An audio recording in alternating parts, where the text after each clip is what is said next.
Hear the measured beat of Ulstermen marching through the green fields and streets of the towns, called up to arms by bold Edward Carson to stand for the red hand and crown. These were the seed of mighty Cuchulainn, these were the sons of Congal Clean, determined that Gael and Rome should not rule them, and England if need be withstand. Those were the days of Ulster's defiance, those were the days of passion and strife, those were the days when England denied us and Ulster stood for her life. The call came for war and the volunteers answered. The 36th was formed in 1914 to fight the German Kaiser instead of faithless England, to maintain their birthright and king. They marched into hell nearly 2 years onward, the first day of July on a bright and summer morn. Aloft against blue sky they bore the Ulster standard down the bloody road to the Somme.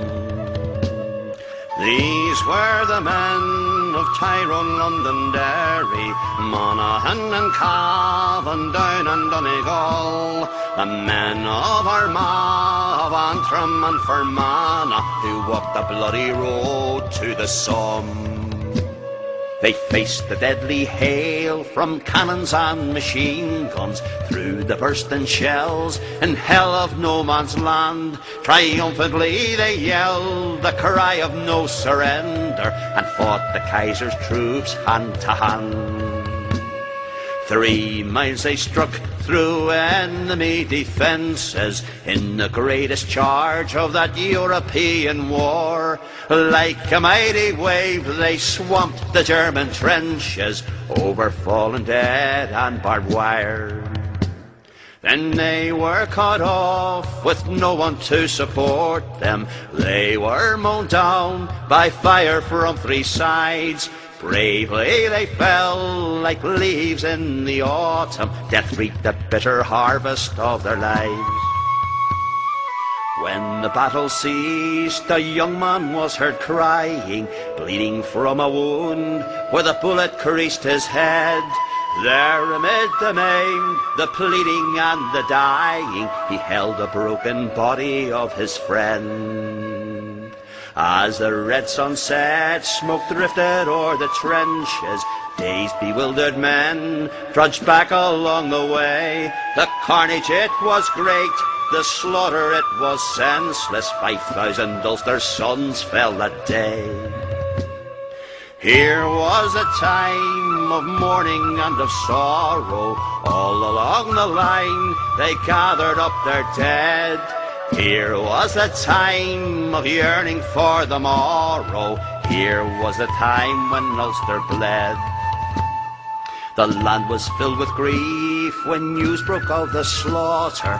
Like heavy clouds it hung o'er Cruithne's brow. The telegrams they came to mothers, wives and daughters, and like warm falling rain the tears poured down. We count the bloody cost they paid for Ulster's freedom. We cherish memories of those who died so young. With passing of the years we will not forget them who walked the bloody road to the Somme. As long as earth revolves upon its axis turning, when day sleeps in the dark and wakens with the dawn, as long as sun goes down and rises in the morning, we will remember the Somme. We will remember the Somme. We will remember the Somme.